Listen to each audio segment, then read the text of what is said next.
Time for our island story. Take a moment with your vocabulary, find your key locations in the atlas, and let's see where this chapter takes us.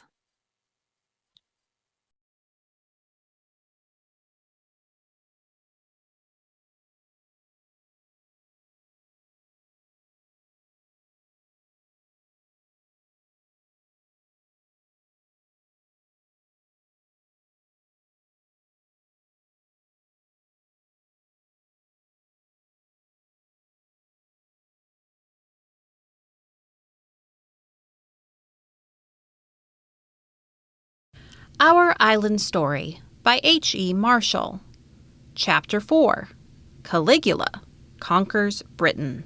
After the second coming of Caesar, years passed during which the Romans left the Britons in peace, but they had by no means forgotten about the little green island in the blue sea.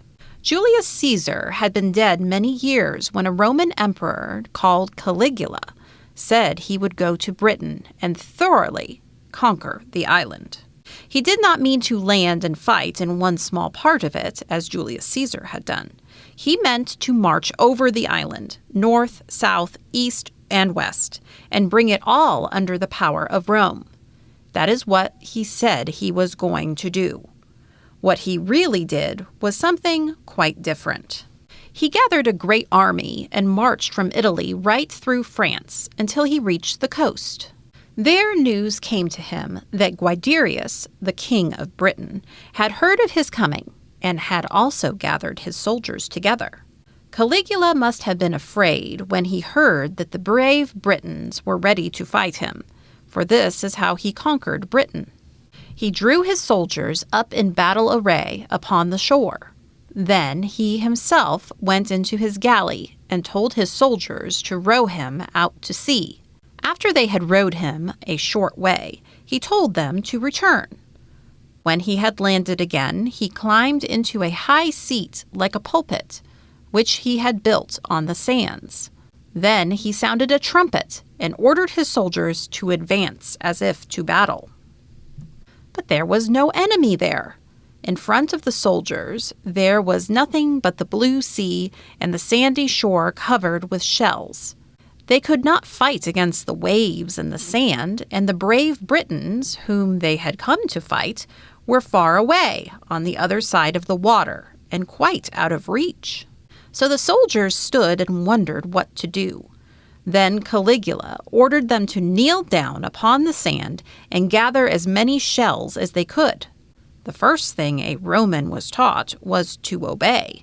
So now the soldiers did as their general commanded and gathered the cockle shells which lay around in hundreds.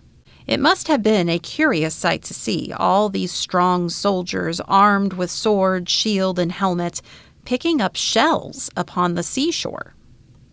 When they had gathered a great quantity, Caligula made a speech. He thanked the soldiers as if they had done him some great service.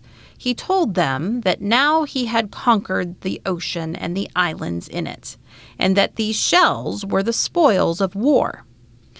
He praised the soldiers for their bravery and said that the shells should be placed in the temples of Rome in remembrance of it.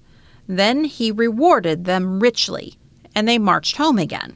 That is how Caligula conquered Britain. After the death of Caligula, another Roman, called Claudius, tried to conquer Britain. He sent generals and came himself, but he could not thoroughly subdue the Britons. A few chiefs indeed owned themselves beaten, but others would not. They would rather die than be slaves of Rome, they said. Among those who would not yield was a brave man called Caractacus. A great many of the Britons joined him and fought under his orders. Caractacus and his men fought well and bravely, but in the end the Romans defeated them. After many battles, Caractacus chose for his camp a place on the top of a hill, on the borders of Shropshire, Cheshire, and Lancashire.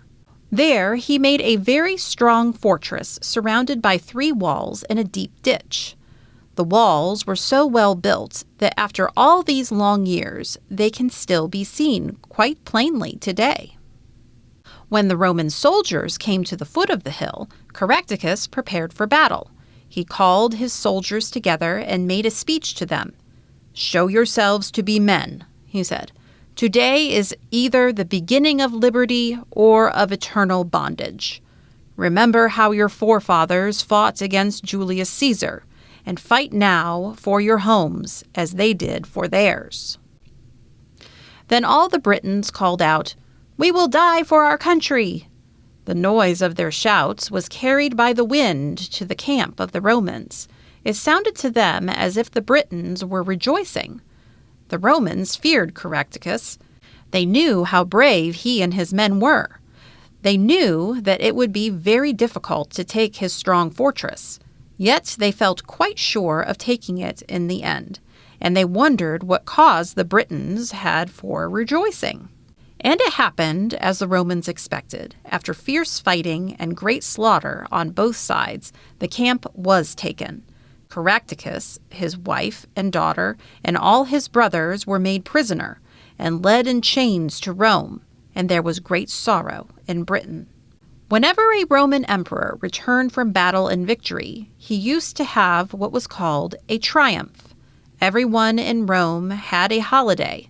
The streets were gay with flowers and green wreaths. The conqueror, dressed in beautiful robes and wearing a crown of bay leaves, rode through the streets. He was followed by his soldiers, servants, and friends. Then came a long train of the captives he had made during the war, with the armor, weapons, jewels, and other riches he had taken from the conquered people. After the war with Britain was over, Claudius had a triumph. The fame of Caractacus had already reached Rome, and when it became known that he had been taken prisoner and would walk in the triumph, there was great excitement. The people crowded into the streets eager to see this brave warrior, and although in chains, he looked so proud and noble that many even of the Romans were sorry for him.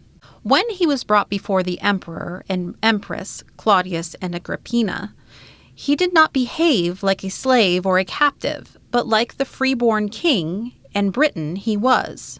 "I am as nobly born as you," he said proudly to Claudius. "I had men and horses, lands and great riches. Was it wonderful that I wished to keep them? You fight to gain possession of the whole world and make all men your slaves, but I fought for my own land and for freedom. Kill me now, and people will think little of you. But if you grant me my life, all men will know that you are not only powerful, but merciful." Instead of being angry, Claudius was pleased with the proud words of Caractacus.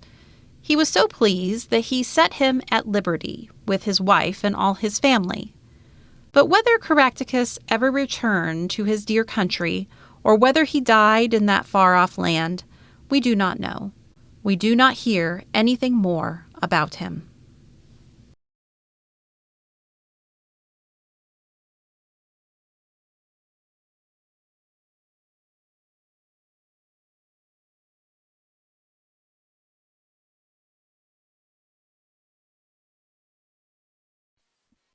Today is a good day to grab both your chapter guide for this chapter and the free bonus materials for the next one. Get them from the description now, and next time will take care of itself. We do the planning. The books come alive. Your child does the learning. See you next time.